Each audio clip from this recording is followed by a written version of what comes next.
Magandang araw, Sir Joseph. Hindi ko po akalain na sa isang gabi ng simpleng biyahe, mababago ang buhay ko ng tuluyan. Ako si Ramon, isang delivery rider dito sa Samar. Sanay na ako sa mahabang biyahe sa init ng araw at sa lamig ng gabi. Pero kahit kailan, hindi ko inisip na may daraanan pala akong daang hindi nakikita ng pangkaraniwang mga tao. Noong gabing yun ay may nagpabook ng delivery mula sa Katbalogan papunta sa isang bayan. Medyo alanganing oras yon, 8:00 ng gabi. Pero dahil kailangan ko ng kita'y tinanggap ko ito. Ang order ay isang kahon ng mamahaling alak at binayaran agad online. Doble pa nga ang presyo. Sabi ko sa sarili ko'y swerte ito. Subalit habang tinatahak ko ang madilim na kalsada, napansin kong ang Google Maps ay para bang naliligaw. Ang ruta'y paikot-ikot at bago ko pa ma-realize ay wala na ako sa pamilyar na daan. Ang ilaw ng motor ko lamang ang nagbibigay ng liwanag sa kalsadang tila walang katapusan. Maya-maya pa'y nakakita ako ng mga maliliwanag na ilaw mula sa malayo. Hindi ito parang karaniwang poste lamang, kundi tila kumikislap na ginto at berde. Sa isip ko'y baka iyon na ang bayan na pupuntahan ko, kaya pinaharurot ko na ang aking motorsiklo. Pero pagdating ko doon ay halos malaglag ang aking panga. Nasa harapan ko ang isang syudad na hindi ko pa nakikita sa buong buhay ko. Mga gusali na parang gawa sa kristal, mga kalsadang makinis na walang dubak at mga taong naglalakad na animoy mga artista. Mapuputi, makikinis at mga napakagaganda. Ang iba'y nakapustura na parang mula pa sa ibang panahon, habang ang iba naman ay nakasuot ng modernong barong at bestida. Napahinto ako't nagtanong sa aking sarili kung saan ako napadpad. Lumapit ang isang babae, matangkad at sobrang ganda, na para bang hindi tao. Ikaw ba si Ramon, ang magdadala ng alak? Tanong niya at nginitian ako. Ang boses niya'y malamig ngunit nakakabighani. Kinilabutan ako. Paano niya nalaman ang aking pangalan? Pero tumango lamang ako at inabot ang kahon. Tinanggap niya yun at biglang naglabas ng sobre. Makintab na tila may ginto. Para sa'yo to. Hindi ko na naisip kung ano bang nangyayari. Binuksan ko ang sobre at nakita kong puno ng pera. Hindi piso, kundi parang banyagang salapi na kumikislap. Sa isip ko'y baka ito'y collector's item, pero bago pa ako makapagtanong ay hinawakan ako ng babae sa braso. Halika Ramon, ipapakilala kita sa aming lungsod. Hindi ko alam kung bakit sumama ako pero parang may kakaibang lakas na humahatak sa akin. Parang naglalakad kami. Napansin ko ang paligid. Mga gusaling tila nagliliwanag sa sarili, mga kotse na lumulutang sa ere at mga taong nakatingin sa akin na para bang ako'y isang kakaibang nilalang. Biringan, ito ang aming tahanan. Hindi lahat ay nakakapasok dito. Ikaw, pinili ka. Parang nabingi ako nang marinig ko ang Biringan, ang syudad na sinasabi ng matatanda. Ang lugar ng mga engkanto. Hindi ako makapaniwala ng mga sandaling yon. Maya-maya pa'y dinala nila ako sa isang malaking palasyo na puno ng liwanag. Mayroon ding musika ron. Doon ay sinalubong ako ng mga lalaki, babae, na ubod ng kisig. Inalok nila ako ng pagkain, mga prutas na parang ginto, mga inumin na tila ba alak ngunit mas matamis kaysa pulot.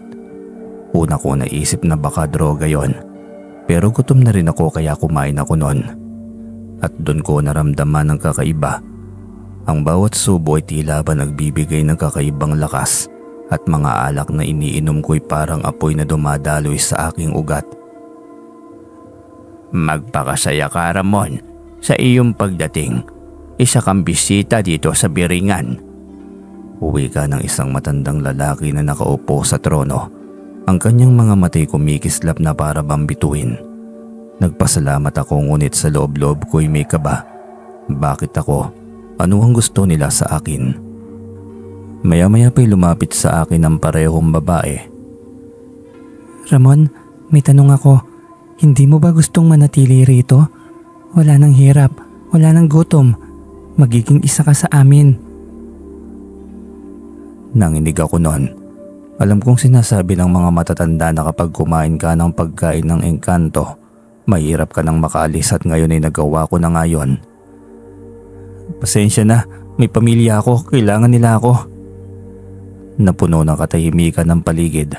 Ang mga mata nila ay sabay-sabay na tumingin sa akin. Ang ilan ay may ngiti, ang iba naman ay malamig ang tingin. Kung ganon ay babalik ka, ngunit tandaan mo Ramon, hindi lahat ng nakikita ng matay dapat ibahagi. Kung ikukwento mo ito ay may kapalit. Nagising na lamang ako sa isang gilid ng kalsada. Nakapark ang aking motorsiklo at ang kahon ng alak ay wala na. Ang sobrang iniabot sa akin ay nasa bulsa ko pa. Pero nang buksan ko'y puro lumang baryang pilak ang laman. Nilingon ko ang paligid. Madilim, tahimik, walang bakas ng syudad. Parang wala talagang nangyari. Pag-uwi ko'y kinuwento ko ito sa aking asawa pero hindi siya naniwala. Sabi niya baka pagod lamang ako at nanaginip lamang habang nagmamaneho. Pero hanggang ngayon ay ramdam ko pa rin ang lasa ng prutas at alak na inalok nila. At ang mas nakakatakot, minsan habang nagdi-deliver ako'y may mga estrangherong nakatingin sa akin. Nakangiti na para bang kilala ko.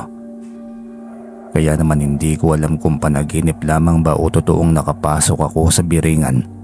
Pero isang bagay ang malinaw. May mga bagay sa mundong ito na hindi kayang ipaliwanag ng siyensya o mapa ng Google Map.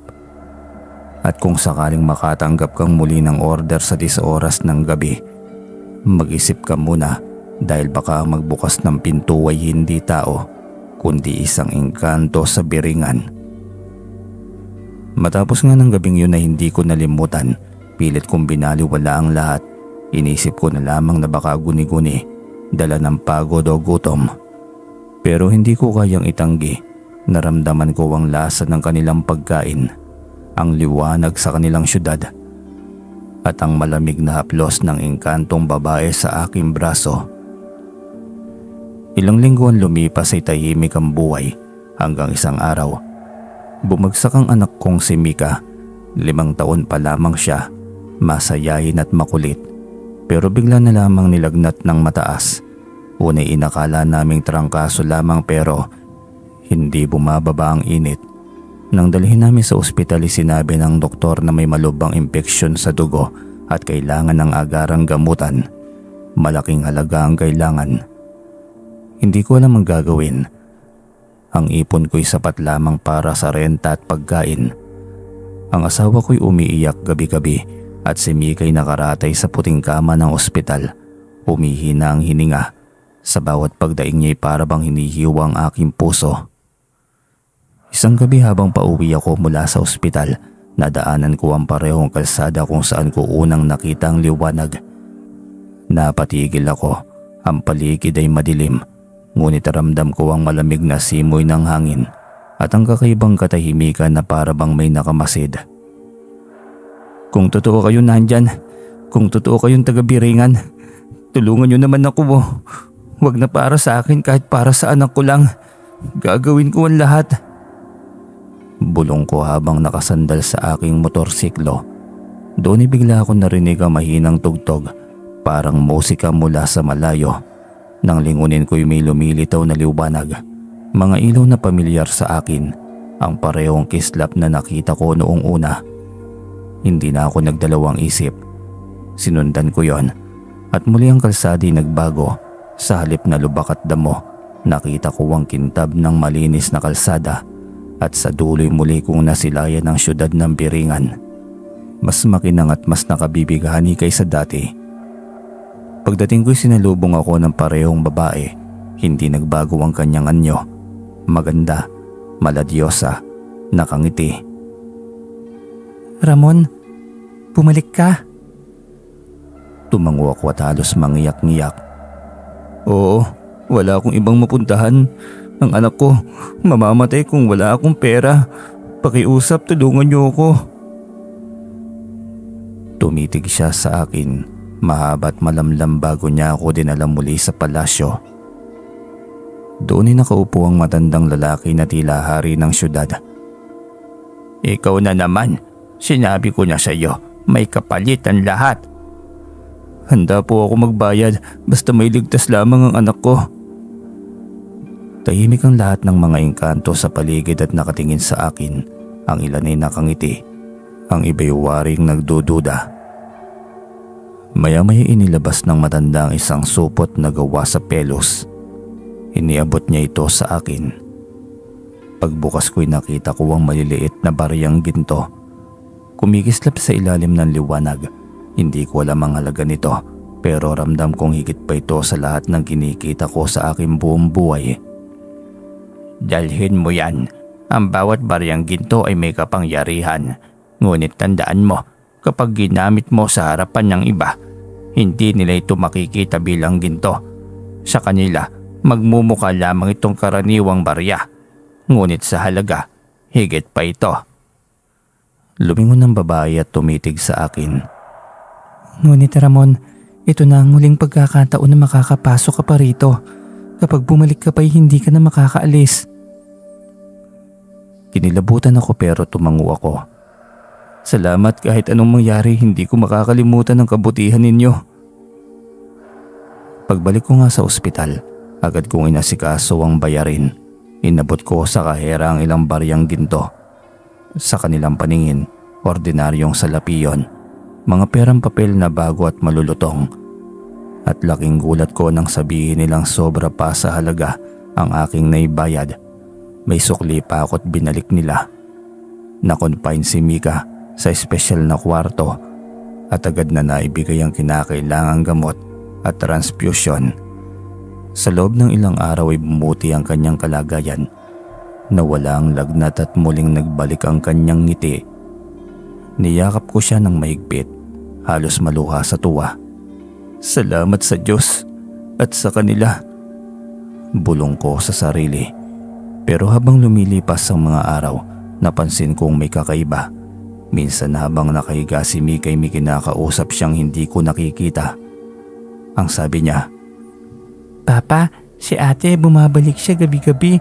Sinasabi niyang huwag kang malungkot, hindi na tayo magugutom. Nang tanungin ko kung sinong ate, ngumiti lamang si Mika. Yung maganda, yung nagbigay sa iyo ng pera. Doon ako kinilabutan. Hindi ko kailanman binanggit sa kanyang tungkol sa engkantong babae. Isang gabi habang nagbabantay ako sa ospital, na naginip ako, nakita ko nasa biringan akong muli. Kaharap ko ang babae. Ramon, nabayaran mo na ang utang. Ang anak mo'y ligtas na. Ngunit tandaan mo, may koneksyon na siya sa amin. Kapag dumating ang araw, tatawagin din namin siya. Huwag mong pipigilan. Nagising akong pawisan, nanginginig. Tinignan ko si Mika. Mahimbing na natutulog. Walang kamali-malay sa bigat ng mga salitang narinig ko. Ilang buwan nang lumipas ay nakalabas na kami ng ospital at balik na sa normal ang buhay. Pero minsan kapag nagdi-deliver ako sa 10 oras ng gabi, pakiramdam ko'y may mga matang nakatingin sa akin mula sa dilim. Minsan ay nakikita ko si Mika na nakatitig sa bintana, nakangiti, parang may kausap. Hindi ko na lamang yon pinansin pa.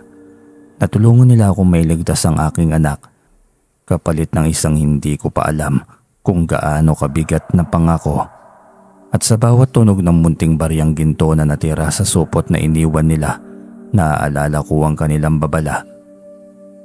Ang babala nila na may kapalit ang lahat. Nung una hindi ko iniisip ng seryoso ang mahalagay na bayaran ko ang ospital na iligtas si Mika at muling naging masaya ang aming pamilya. Ang asawa ko ay nagpasalamat at ako naman ay nakaramdam ng ginawa na hindi ko pa naramdaman noon. Ngunit habang lumilipas sa mga buwan, nagsimulang lumitaw ang mga senyales na hindi ko kayang ipaliwanag. Una ko napansin kay Mika ang kanyang panaginip. Gabi-gabi ay nagigising siya at sinasabing nakakausap niya ang ate niya, ang magandang babae na unang sumalubong sa akin sa biringan.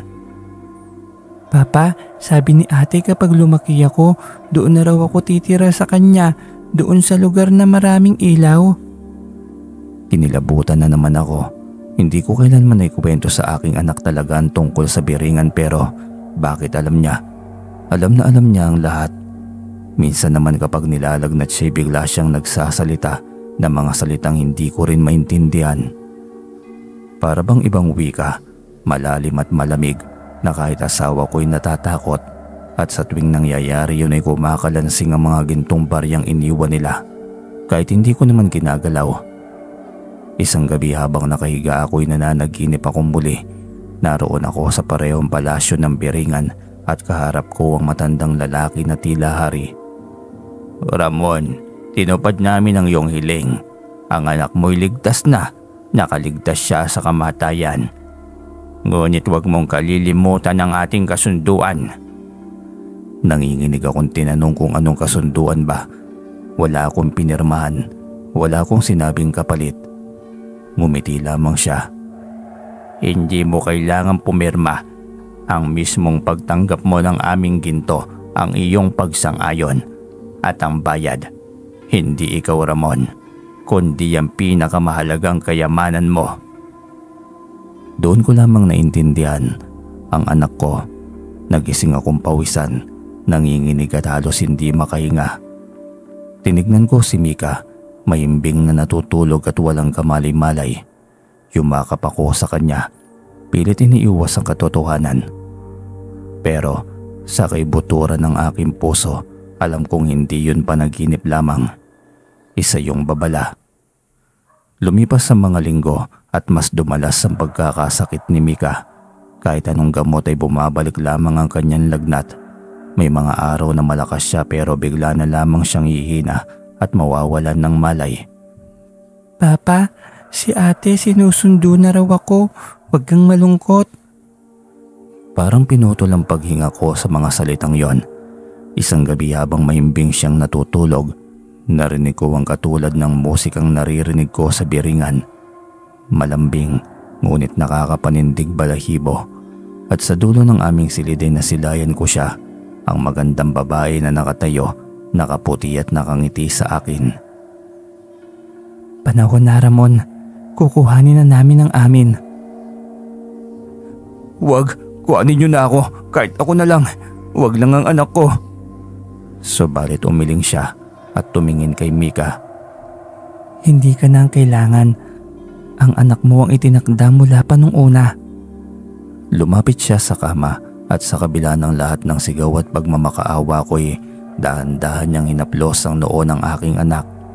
At doon ay nakita kong lumabas ang malamlam na liwanag mula sa katawan ni Mika. Parang usok, parang aninong binunot mula sa kanyang laman. Nagsimula siyang huminga ng malalim at parang nauupos na kandila. "Mika!" Niyakap ko siya, nanginginig ngunit wala akong magawa. Kinabukasan nga idineklara na ng doktor na biglang pumigay ang kanyang katawan. Walang paliwanag, para bang nawala na lamang ang lakas ng loob niya kahit wala ng sakit. Nagluluksa ang aking asawa at ako naman ay halos mabaliw na. Alam ko ang totoo, hindi ito simpleng pagkakasakit lamang, hindi ito aksidente. Kinuha nila si Mika. At sa bulsa ko'y naroon pa rin ang mga baryang ginto, mas mabigat kaysa dati, kumakalansing tuwing binubuksan. Pero ngayon bawat tunog nito'y parang halakak na lamang ng demonyo, paalala ng kabayaran na hindi ko na maibabalik. Simula noon ay hindi na ako mapalagay. Lahat ng daan na tinataak ko'y natatakot akong muling makita ang ilaw ng Biringan. Natatakot akong muling marinig ang kanilang musika. Minsan sa gabi ay naririnig ko ang boses ni Mika, tumatawag sa akin mula sa dilim. Papa, halika, maganda rito, huwag ka nang matakot. Pero alam kong iyon ay bitag lamang. Isa yung panyaya para ako'y sumama, para tuluyan na ring makuha pati ang aking kaluluwa. Ito ang aking sumpa at oot na tulungan nga nila akong may ligtas ang anak ko dati. Pero panandalian lamang. Ang tunay na kabayaran ng kanilang ginto ay ang kaluluwa ng batang pinakamahalaga para sa akin. At sa bawat kalansing ng mga bariyang yon, naaalala ko ang huling babala. May kapalit ang lahat. Ngayon ay naintindihan ko na. Ang kapalit ay si Mika. Akala ko'y matapos nilang kunin ang aking anak ay matatahimik na ako. Pero hindi. Gabi-gabi ay nakakarinig ako ng mga yapak sa loob ng bahay. May mga aninong dumadaan sa pader. At minsan ay may malamig na kamay na dumadapo sa aking balikat kahit mag-isa lamang ako. Ang asawa ko'y halos mabaliw na rin sa takot.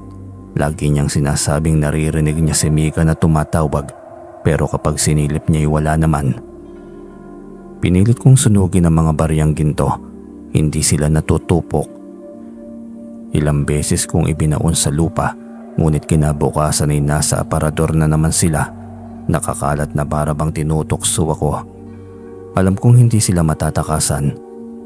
Isang hapon habang nagdi-deliver ako ng kape sa isang baryo, may isang matandang lalaki na lumapit sa akin. Payat, nakayuko at may hawak na baston. Tinitigan niya ako ng matagal bago ito nagsalita. Ramon, ikaw ba ang nakapasok sa biringan?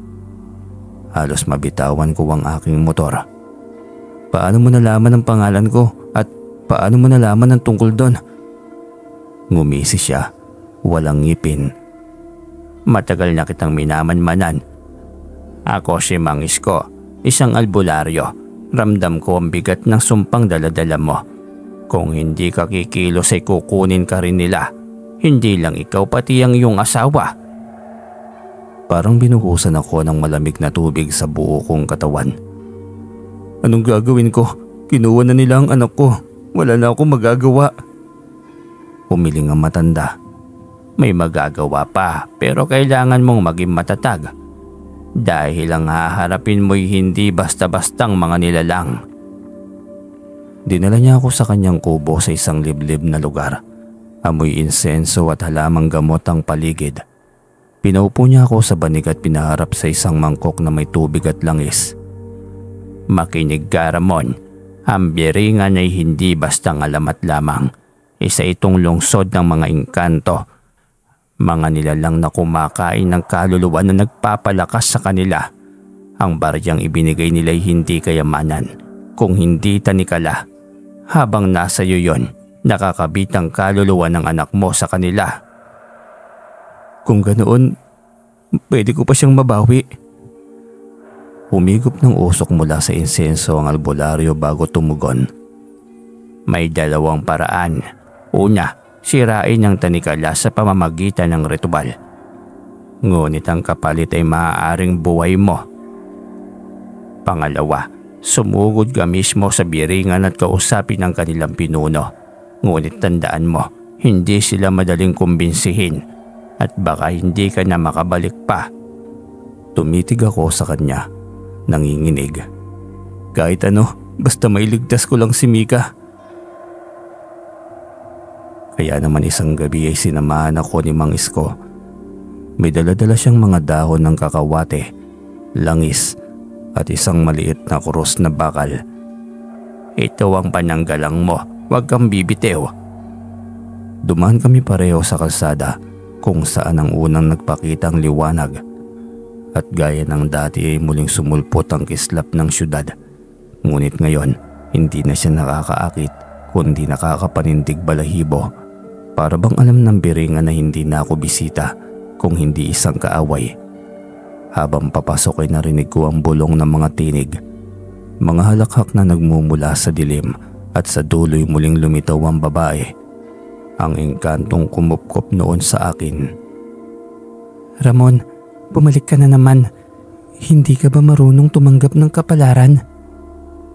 Ibalik niyo ang anak ko. Sa akin niyo kunin ang kapalit. Huwag siya. Hindi mo na mababawi pa ang aming pag-aari. Dito na pumasok si Mang Isko. Kumaway siya ng dahon na winisikan ng langis ang paligid. Biglang sumabog ang liwanag at nagsipagtakbuhan ng mga nilalang na nakapaligid. Hindi pa huli, Ramon. Hanapin mo ang kaluluwa ng anak mo. Narito lang siya. Tumakbo ko sa loob ng palasyo Doon ko nakita si Mika, nakatayo ngunit malamlam ang mga mata, parang wala sa sarili. Tinawag ko siya. Dahan-dahan siyang lumingon. Papa, pagod na ako. Gusto ko nang sumama kay ate. Lumuhod ako sa harapan niya at luha ang nakikiusap. Huwag anak, uuwi tayo. Huwag mo kong iiwan. Pero bago ko pa siya mahuwakan, humarang ang matandang hari ng Biringan. Hindi mo siya madadala. Siya'y kabayaran at ang kasunduan ay sagrado. Lumapit si Mang Isko at hawak ang krus na bakal. Kung ganyan, ako ang haharap sa iyo. Hindi niyo pwedeng alipin ng isang inosente. Biglang lumakas ang hangin at nagdilim ang paligid. Ang mga engkanto'y nagsiipon. Nakapaligid sa amin. Nararamdaman ko ang bawat isa'y nagagalit. Ramon, may isang huli pang paraan pero kailangan mong piliin. Buhay ng anak mo o buhay mo. Napatulala ako. Ang puso ko'y nagdurugo. Kung iyon lamang ang paraan, kunin na nila ako basta mailigtas ko lamang si Mika. Itinaas ni Mang Isko ang krus at binigkas ang mga orasyon. Biglang dumiwanag at narinig ko ang sigaw ng mga engkanto. Si Mika ay biglang natumba, nawala ng malay at ako'y nararamdaman kong inihigop ang aking lakas.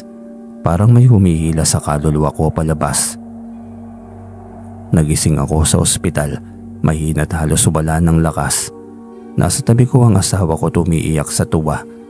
Si Mika nakahiga sa kama sa tabi ko, humihinga ng maayos at buhay siya. Salamat Ramon, salamat at ligtas na siya. Ngunit sa kaibuturan ko'y alam kong hindi ako ligtas. Sa bawat pag-idlip ko'y naririnig ko ang tinig ng matandang hari ng Biringan. Hindi mo kami maloloko. Ramon, hindi pa tapos ang lahat. Kukunin ka rin namin. At sa tuwing kumakalansing ang natitirang baryang ginto sa aparador, alam kong darating na ang araw na yon. Kung sakaling may makabasa o makarinig ng kwentong ito, tandaan nyo, huwag nyong ahangarin ang kayamanang hindi sa inyo. Huwag nyong tatawagin ng mga taga-Biringan dahil sa bandang huli, may kapalit ang lahat. Hanggang dito na lamang po Sir Joseph. Maraming salamat po sa inyo.